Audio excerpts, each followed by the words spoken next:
লাফালাফি শুরু করার পরে হযরত জিবরাইল আলাইহিস সালাতু ওয়াস সালাম বললেন যে বরাক, তুমি কি জানো আজকে তোমার উপরে কে সওয়ার হইতেছে?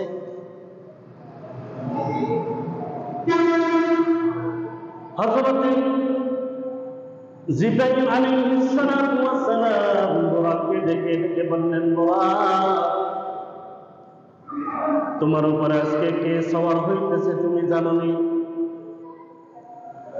আল্লাহ তাআলার পরে এই দুনিয়ার জমিনে সবচাইতে শ্রেষ্ঠ ব্যক্তি, যার মর্যাদা আল্লাহ তাআলার পরে সর্বোচ্চ, মুহাম্মদ রাসূলুল্লাহ সাল্লাল্লাহু আলাইহি ওয়াসাল্লাম তোমার পিঠে সওয়ার হইতেছে। হযরত জিবরাইল আলাইহিস সালাতু ওয়াস সালাম এই ঘোষণা যখন দিলেন, বরাক সাথে সাথে নিস্তব্ধ হয়ে গেলে। বরাকের শরীর থেকে ঘাম ছুটে গেছে। কিতাবের মধ্যে বলা হয় যে ঘোড়া, এই যে বরাক ঘর্মাক্ত হয়ে গেছে, দুর্বল হয়ে গেছে। এরপর রাসূল করিম সাল্লাল্লাহু আলাইহি ওয়াসাল্লামকে তার পিঠে সওয়ার হয়ে নিয়ে যাচ্ছিলেন। আল্লাহর হাবিব মুহাম্মদুর রাসূলুল্লাহ সাল্লাল্লাহু আলাইহি ওয়াসাল্লাম বলেন, আমি বরাকের পিঠে চলতেছি, হঠাৎ করে জিবরাইল আলাইহিস সালাতু ওয়াস সালাম আমাকে বললেন, ওগো আল্লাহর নবী, নিচের দিকে তাকান। আমি নিচের দিকে তাকাইলাম। নিচের দিকে তাকানোর পরে দেখলাম সাদা একটা জমিন। জিবরাইল আমিন আমাকে ডেকে বললেন, ওগো নবী, নিচের দিকে তাকান। আমি নিচের দিকে তাকাইলাম। বলেন, এখানে নামুন। আমি এখানে নামলাম। 2 রাকাত নামাজ আদায় করুন। আমি সেখানে 2 রাকাত নামাজ আদায় করলাম। নামাজ আদায় করার পরে আমি এদিক ওদিক তাকিয়ে দেখতেছি অনেকগুলো খেজুর গাছ দেখা যায়, বড় বড় খেজুর গাছের বাগান দেখা যায়। আমি জিবরাইল আমিনকে জিজ্ঞাসা করলাম, জিবরাইল, এই জায়গাটা কোন জায়গায়? হযরত জিবরিল আমিন আলাইহিস সালাতু ওয়াস সালাম বললেন, ওগো নবী, এই জায়গাটা হইল ইয়াসরিব। কিছুদিন পরে আপনি এই জায়গাটায় হিজরত করে আসবেন। আপনি যখন হিজরত করে এই জায়গাটায় আসবেন, তখন এই জায়গাটার নাম আর ইয়াসরিব থাকবে না, এই জায়গাটার নাম হবে মদিনাতুর রাসূল। আপনি যখন হিজরত করে এখানে আসবেন, তখন এই জায়গাটা আর ইয়াসরিব থাকবে না, এই জায়গাটা হবে মদিনা তৈয়বা। কেউ বলেছেন মদিনা মুনাওয়ারা। আল্লাহ রাসূল সাল্লাল্লাহু আলাইহি ওয়াসাল্লাম বলেন, জিবরাইল আমাকে ডেকে ডেকে বললেন, ওগো নবী, বরাকে চলুন। আল্লাহর নবী বলেন, আমি বরাকে চললাম। বরাকে চলার পরে বরাক চলা শুরু করলো। চলতে চলতে আমি দেখলাম সামনে একটা রাস্তা দেখা যায়, যে রাস্তার সামনে একটা বিদ্যালয়, দাড়ি সাদা, আমাকে ডেকে ডেকে সালাম দিতেছে, আসসালামু আলাইকুম, আর বলতেছে, ওগো নবী মুহাম্মদ, আপনি একটু দাঁড়ান, আপনার সাথে আমার কিছু কথা আছে। হযরত জিবরাইল আমিন ডেকে ডেকে বললেন, নবী গো, তার ডাকে আপনি সাড়া দিয়েন না, আপনি সামনে চলতে থাকেন, সামনে চলতে থাকেন। আমি সামনে চলতে থাকলাম। সামনে যেতে যেতে হঠাৎ করে এক বৃদ্ধা মহিলার সাথে দেখা হইল। বৃদ্ধা মহিলা, সেও আমাকে সালাম দিল, আর আমাকে ডেকে ডেকে বলে, নবী মুহাম্মদ, আপনি একটু দাঁড়ান, আপনার সাথে আমার কিছু কথা আছে। হযরত জিবরাইল বললেন, ওগো নবী, তার ডাকে আপনি সাড়া দিয়েন না। আমি তার ডাকে সাড়া দিলাম না। বরাক সামনে চলতে থাকলো। চলতে চলতে কিছু দূর যাওয়ার পরে হঠাৎ করে দেখলাম একজন সুন্দরী মহিলা, এত সুন্দর সাজগোজ করে সে দাঁড়িয়ে এসে আমাকে সালাম দিল। সালাম দেওয়ার পরে ডেকে ডেকে বলে, নবী মুহাম্মদ, আপনার সাথে আমার কিছু কথা আছে, আপনি একটু দাঁড়ান। হযরত জিবরাইল বললেন, ওগো নবী, তার দিকে আপনি তাকাইয়েন না, তার ডাকে আপনি সাড়া দিয়েন না। আল্লাহর নবী বলেন, আমি তার ডাকে সাড়া দিলাম না, আমি চললাম। চলতে চলতে হঠাৎ করে কে যেন আমাকে সালাম দেয়, আসসালামু আলাইকুম ইয়া রাসূলুল্লাহ। আসসালাতু ওয়াসসালামু আলাইকুম ইয়া রাসূলুল্লাহ। জিবরাইল আমিন তাকে ডেকে বললাম, ওগো জিবরাইল, আমাকে কে সালাম দিতেছে? জিবরাইল আলাইহিস সালাতু ওয়াসসালাম বললেন, সালামের জবাব দেন। আল্লাহর নবী বলেন, আমি সালামের জবাব দিলাম। এবার বললেন যে সামনে চলেন। সামনে চলতে থাকলাম। চলতে চলতে হঠাৎ করে আবার সালামের আওয়াজ আসতেছে, আবার সালামের আওয়াজ আসতেছে। আমি বললাম, জিবরাইল, এইখানে আবার কে সালাম দিতেছে? আল্লাহর নবী বললেন, সালাম। হযরত জিবরাইল আমিন বললেন, সালামের উত্তর দেন। আমি সামনে চলতে থাকলাম। চলতে চলতে সামনে গিয়ে আবার কে যেন আমাকে সালাম দিল, আসসালাতু ওয়াসসালামু আলাইকা ইয়া আইয়ুহাল হাশিম। এর আগে যে সালাম দিলেন উনি বললেন, আসসালাতু ওয়াসসালামু আলাইকা ইয়া আইয়ুহাল আখির। যখন পরপর তিনবার সালাম দেওয়া হলো, সালাম দেওয়ার পরে হযরত জিবরাইল আমিনকে আমি জিজ্ঞেস করলাম, জিবরাইল, ব্যাপারে কি আমাকে কে সালাম দিতেছে? এবার জিবরাইল আমিন আলাইহিস সালাতু ওয়াসসালাম বললেন, বরাত থামো। থামার পরে হযরত জিবরাইল আমিন বলতেছে, ইয়া রাসূলুল্লাহ, ইয়া হাবিবাল্লাহ, আপনি যখন চলতেছেন প্রথম যখন একটা বৃদ্ধা লোকের সাথে আপনার দেখা হয়েছিল, সাদা দাড়ি, ওই লোকটা হইল মিস্টার ইবলিস। আপনি তার ডাকে সাড়া দেন নাই, ভালো করেছেন, উত্তম কাজ করেছেন। আপনি যদি তার ডাকে সাড়া দিতেন, তার সাথে কথা বলতেন, তাহলে সে সহজে আপনার উম্মতকে গুমরাহ করতে পারত। আপনি সাড়া দেন নাই, সুন্দর কাজ করেছেন, ভালো করেছেন। আল্লাহ নবী মুহাম্মদুর রাসূলুল্লাহ সাল্লাল্লাহু আলাইহি ওয়াসাল্লাম জিবরাইলকে বললেন, ওগো জিবরাইল, দ্বিতীয়বারে যেই লোকটাকে আমি দেখলাম, যেই মহিলাকে দেখলাম, বৃদ্ধা মহিলা, এই মহিলাটিকে হযরত জিবরাইল আমিন আলাইহিস সালাতু ওয়াসসালাম দেখে বলেন, নবী মুহাম্মদ, দ্বিতীয়বারে যেই লোকটাকে আপনি দেখলেন, বৃদ্ধা মহিলাকে দেখলেন, এই মহিলার দুইটা বর্ণনা এসেছে। এক বর্ণনায় এসেছে এই বৃদ্ধা মহিলাটা হইল দুনিয়া, অর্থাৎ দুনিয়া পুরা হয়ে গেছে, আর দুনিয়া বেশি দিন থাকবে না, কিয়ামত সংঘটিত হয়ে যাবে। আপনাকে এইটা বুঝাইছে। আবার আরেক বর্ণনায় বুঝাইছে এইটা হইল আপনার উম্মতের বদ আমল। অতএব আপনার উম্মতের নেক আমলের চাইতে আপনার উম্মতের বদ আমল বেশি হইতেছে বর্তমান জামানা। যে মহিলা দাঁড়াই থাকতে পারে না, পড়ে যাইতেছে, এত বিদ্যা হয়ে গেছে। এবার আল্লাহর নবী মুহাম্মদুর রাসূলুল্লাহ সাল্লাল্লাহু আলাইহি ওয়াসাল্লাম বললেন যে কিছু দূর সামনে আগানোর পরে যে সুন্দরী মহিলার সাথে দেখা হইল, ওই সুন্দরী মহিলাটাকে আল্লাহর নবীকে ডেকে বলেন, ওগো নবী মুহাম্মদ, আপনি সামনে যে দেখলেন যে ওই বিদ্যা, ওই সুন্দরী যে মহিলাটা, ওই মহিলাটা হইল এই দুনিয়া। ওই সুন্দরী মহিলাটা হইল এই দুনিয়ার চাকচিক্য, দুনিয়ার সৌন্দর্য। আপনি যদি মহিলার সাথে দেখা করতেন, মহিলার সালামের জবাব দিতেন, মহিলার সাথে কথোপকথন করতেন, তাহলে আপনার উম্মতের মধ্যে অধিকাংশ মানুষ তারা নারী রূপী হয়ে যাইত। আপনার উম্মত নারী রূপী হয়ে যাইত। বর্তমান জামানায় একদল মানুষ তো আছে নারী রূপী, একদল মানুষ আছে তারা পুরুষ রূপী। দেখেন, বিয়া 8-10টা 15টা 20টা করে, এই জায়গায় আসে, এই জায়গায় একটা করে, আরেক জায়গায় আরেকটা করে, আরেক জায়গায় একটা করে। এরকম মানুষ বর্তমান জামানায় আছে না? বর্তমান জামানায় অভাব নাই। তাহলে চিন্তা করিয়া দেখুন, আল্লাহর হাবিব যদি ওই সুন্দরী মহিলার সাথে কথা বলতেন, তাহলে এই উম্মত যদি নারী নবী হয়ে যেত, তাইলে এই উম্মতের অবস্থা কোন জায়গায় গিয়ে দাঁড়াইত? চিন্তা করা যায় যে উম্মত কোন জায়গায় গিয়ে দাঁড়াইত। আল্লাহর নবী মুহাম্মদুর রাসূলুল্লাহ সাল্লাল্লাহু আলাইহি ওয়াসাল্লামকে ডেকে বলেন, ওগো নবী, সামনে চলুন। আমি আবার বোরাকে উঠলাম, সামনে চলতেছি। দেখেন, এইখানে আরেকটা বিষয় যেটা হইল, যে 3টা লোক সালাম দিয়েছিল। আল্লাহর নবী বললেন, ওগো জিবরাইল, আমাকে যে সালাম দিল এই ব্যক্তিগুলোকে। জিবরাইল ডেকে বলে, নবী মুহাম্মদ, প্রথমে যে আপনাকে সালাম দিয়েছে ইনি হইল আপনার পিতা, অর্থাৎ আমাদের জাতির পিতা হযরত ইব্রাহিম আলাইহিস সালাতু ওয়াস সালাম আপনাকে সালাম দিয়েছিল। দ্বিতীয়বারে কে সালাম দিয়েছিল?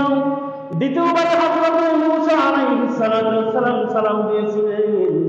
তিন নম্বরে আমাকে কে সালাম দিয়েছেন? তিন নম্বরে হযরতে ঈসা ইবনে মারইয়াম আলাইহিস সালাতু ওয়াস সালাম আমাকে সালাম দিয়েছিলেন। আল্লাহ নবীর সামনে চলতেছেন, হঠাৎ করে দেখতেছেন বোরাক একটা জায়গায় থেমে গেল। থেমে যাওয়ার পরে হযরত জিবরাইল আমিন বলতেছেন, নবী মুহাম্মদ আপনি নিচে নামুন। আমি নিচে নামলাম। সালাতুল রাকাতাইন 2 রাকাত নামাজ আদায় করেন। আমি 2 রাকাত নামাজ আদায় করলাম। 2 রাকাত নামাজ আদায় করার পরে এদিক ওদিক তাকিয়ে দেখতেছি মরুভূমি, একটা পাহাড়, যেই পাহাড়টা এমন একটা অবস্থায় রয়েছে সবগুলো পুরো ছাই হয়ে গেছে, ছারখার হয়ে গেছে, পোড়া পোড়া গন্ধ আসতেছে, পোড়া পোড়া ভাব। আমি জিজ্ঞাসা করলাম, ওগো জিবরাইল, এইটা কোন জায়গা? আল্লাহর নবী মুহাম্মদুর রাসূলুল্লাহ সাল্লাল্লাহু আলাইহি ওয়াসাল্লামকে ডেকে বলেন, নবী মুহাম্মদ, এই জায়গাটা হইল তুরে সিনা, অর্থাৎ সিনাই পর্বত। হযরত মূসা কালিমুল্লাহ আলাইহিস সালাতু ওয়াস সালাম এই জায়গায় বসে আল্লাহ তাআলার সাথে সরাসরি কথোপকথন করতে। অর্থাৎ এই জায়গাটা হইল সিনাই পর্বত, তুরে সিনা, যেই পর্বতে হযরত মূসা আলাইহিস সালাতু ওয়াস সালাম আল্লাহ তাআলার সাথে সরাসরি কথা বলতেন। এবার জিবরাইল বললেন, ওগো নবী বোরাকে উঠুন। আমি বোরাকের মধ্যে উঠলাম। বোরাক চলা শুরু করলো। চলতে একটা জায়গায় গিয়ে বোরাক থেমে গেল।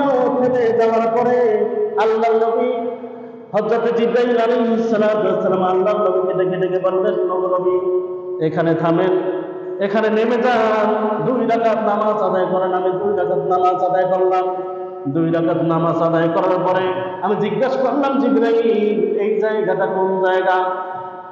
হযরত জিবরাইল আলাইহিস সালাতু ওয়াস সালাম আমাকে বললেন, ওগো নবী মুহাম্মদ, এই জায়গাটা হইল ওই জায়গা যেই জায়গাটায় আল্লাহ তাআলা পিতা ছাড়া মায়ের মাধ্যমে বৈধ পন্থায় আল্লাহ তাআলা হযরতে ঈসা ইবনে মারইয়াম আলাইহিস সালাতু ওয়াস সালামকে দুনিয়ার জমিনে পাঠিয়েছিলেন। এইটা ওই জায়গা যেই জায়গায় হযরতে ঈসা আলাইহিস সালাতু ওয়াস সালামকে পিতা ছাড়া বৈধ পন্থায় আল্লাহ তাআলা হযরতে ঈসা আলাইহিস সালাতু ওয়াস সালামকে পাঠিয়েছিলেন। ইমানদার মুসলমান, এই পর্ব শেষ হয়ে গেল। শেষ হয়ে যাওয়ার পরে আল্লাহর নবী মুহাম্মদুর রাসূলুল্লাহ সাল্লাল্লাহু আলাইহি ওয়াসাল্লাম বললেন, আমি সামনে যাইতেছি। সামনে যাওয়ার পরে একটা দলের কাছে আমি গেলাম। দেখলাম একদল লোক সেখানে আছে। দেখতেছি একদল লোক, তাদের হাতে কিছু পাথর রয়েছে, আর একদল লোক রয়েছে। একদল লোক পাথর দিয়ে আর একদল লোককে আঘাত করে, তাদের মাথার উপর আঘাত করে। মাথার উপর আঘাত করার দ্বারা তাদের মাথাগুলো চূর্ণ বিচূর্ণ হয়ে যায়। আমি জিজ্ঞাসা করলাম, জিবরাইল এই লোকগুলো কারা? এদেরকে কেন এইরকম এদের সাথে ব্যবহার করা হইতেছে? আল্লাহর নবী বলেন, আমি দেখতেছি একদল লোক তাদের হাতে পাথর দিয়ে আরেক দলের লোকের মাথায় আঘাত করতেছে। আঘাত করার ফলে তাদের মাথা ভেঙে চুরমার হয়ে যায়।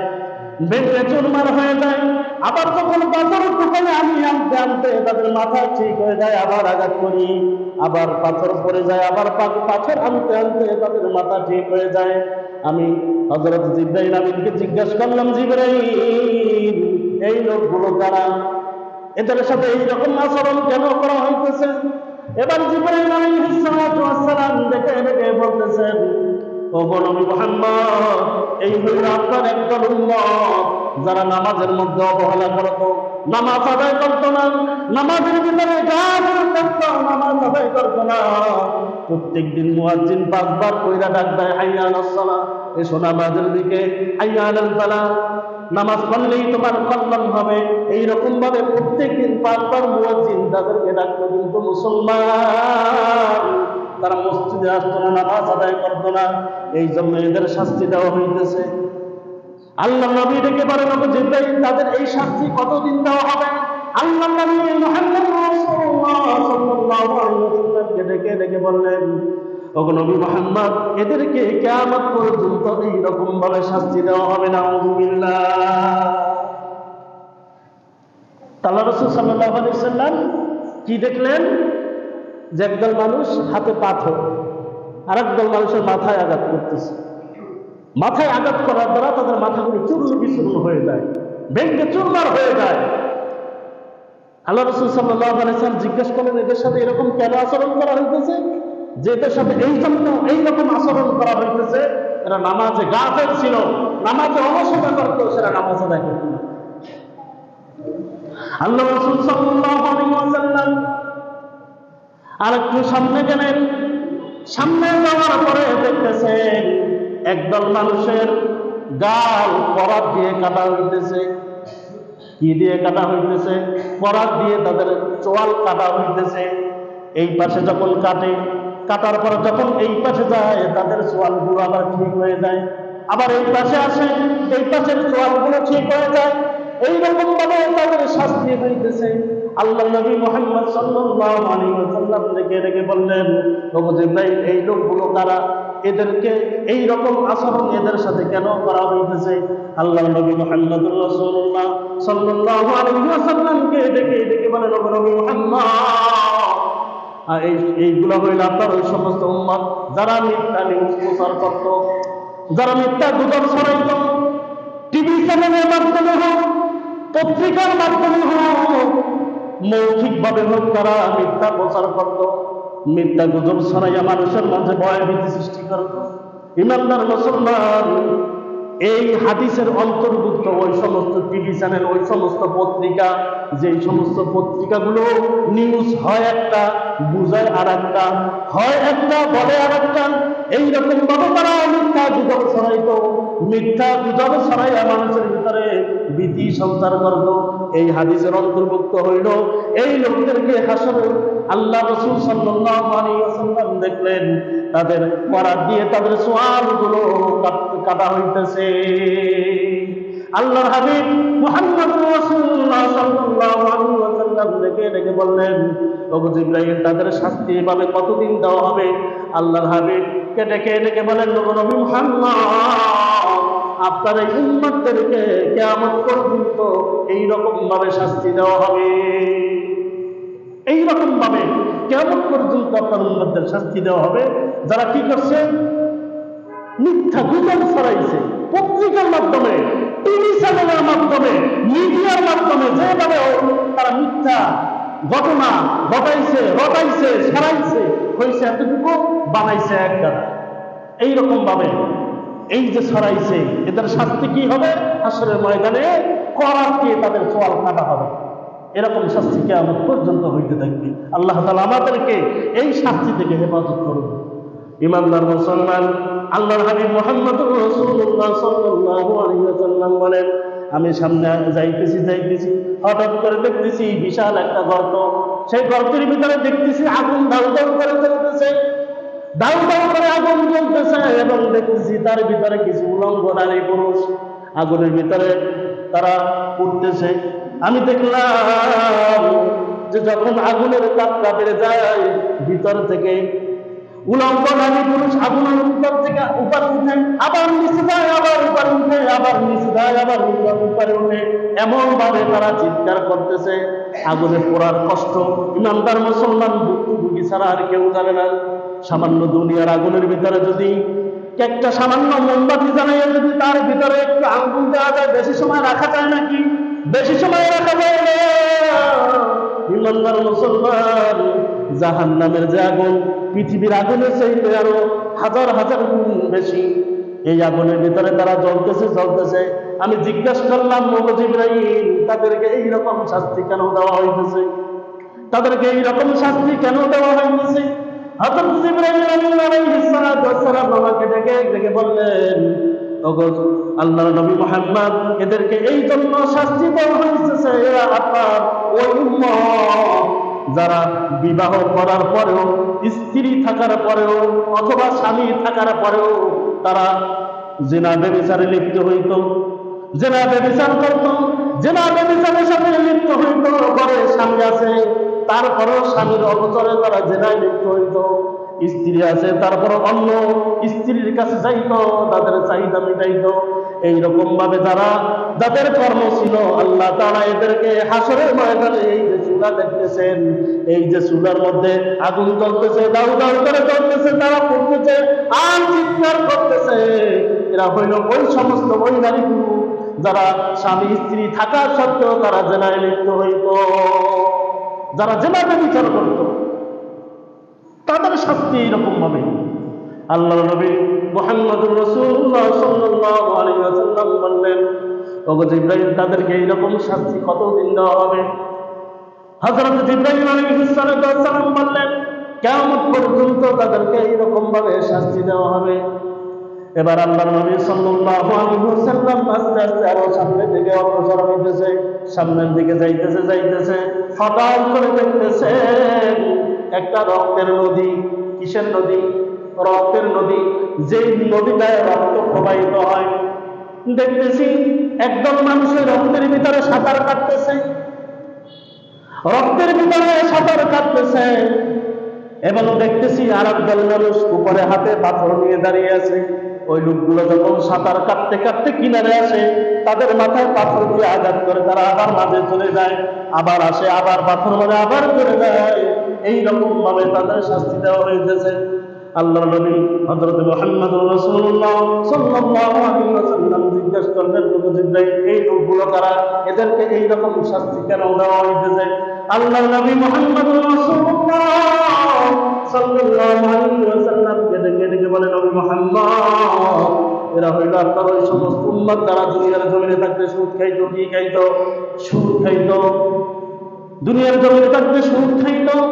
এই কারণে এদের শাস্তি এইরকম ভাবে দেওয়া হইতেছে যে রক্তের ভিতরে তারা সাঁতার কাটতেছে, রক্ত খাইতেছে, রক্ত বমি করতেছে।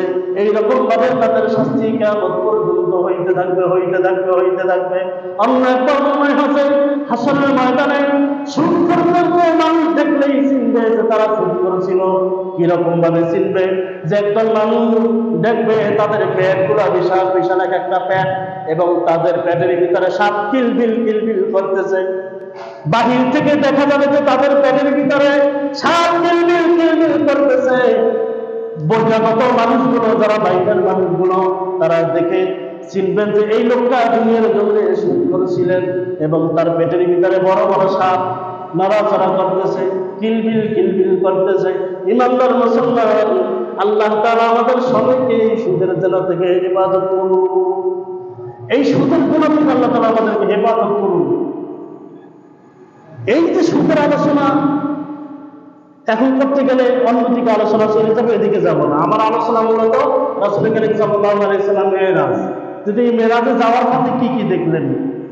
আল্লাহর নবী মুহাম্মদুর রাসূলুল্লাহ সাল্লাল্লাহু আলাইহি ওয়াসাল্লাম সামনে যাইতেছেন, দেখতেছেন একবার মহিলা তাদের স্তনের সঙ্গে রশি দিয়ে উপরে বেঁধে তাদেরকে ঝুলিয়ে রাখা হয়েছে। তাদের স্তনে তাদের রশি দিয়ে বেঁধে ঝুলিয়ে রাখা হয়েছে। আমি জিজ্ঞেস করলাম, জিবরাইল, তাদের সাথে এইরকম আচরণ কেন করা হইতেছে? এবার হযরত জিবরাইল আলাইহিস সালাম থেকে বলেন, নবী মুহাম্মদ, এরা হইল আপনার এই সমস্ত উম্মত যারা তাদের বাচ্চাদেরকে দুধ খাইতে বাধা প্রদান করত। সন্তান জন্মের পরে সন্তানদেরকে বুকের দুধ পান করাইত না। এই সমস্ত মহিলা হইল এরা যাদের স্তনের সাথে রশি লাগাইয়া ঝুলিয়ে রাখা হয়েছে, কিয়ামত পর্যন্ত তারা এইরকম ভাবে ঝুলে থাকবে। আছে না এরকম লোক? সন্তানকে দুধ পান করায় না, ফিডার খাওয়ায়। ইমানদার মুসলমান কি জন্য খাওয়ায় সেটা তারাই ভালো জানে। আল্লাহ তাআলা আমাদের সবাইকে এই রকম আযাব থেকে হেফাজত করুন বলে আমি। এই রকম শাস্তি থেকে আল্লাহ তাআলা আমাদেরকে হেফাজত করুন। অন্য এক বর্ণনায় আছে যে আমি দেখলাম যে কিছু মহিলাদের স্তনে সাপ দংশন করতেছে। কি করতেছে? সাপ দংশন করতেছে। আমি জিজ্ঞাসা করলাম, এই সমস্ত মহিলাদের স্তনে কেন সাপ দংশন করতেছে?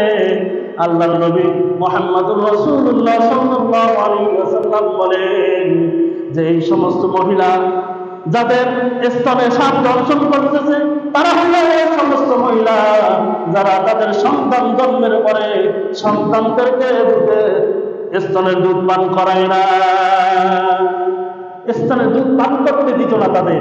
এই জন্য এদের শাস্তি কি, যে হাসরের ময়দানে দেখতেছি যে জাহান্নামের মধ্যে এদেরকে সাপ দংশন করতেছে।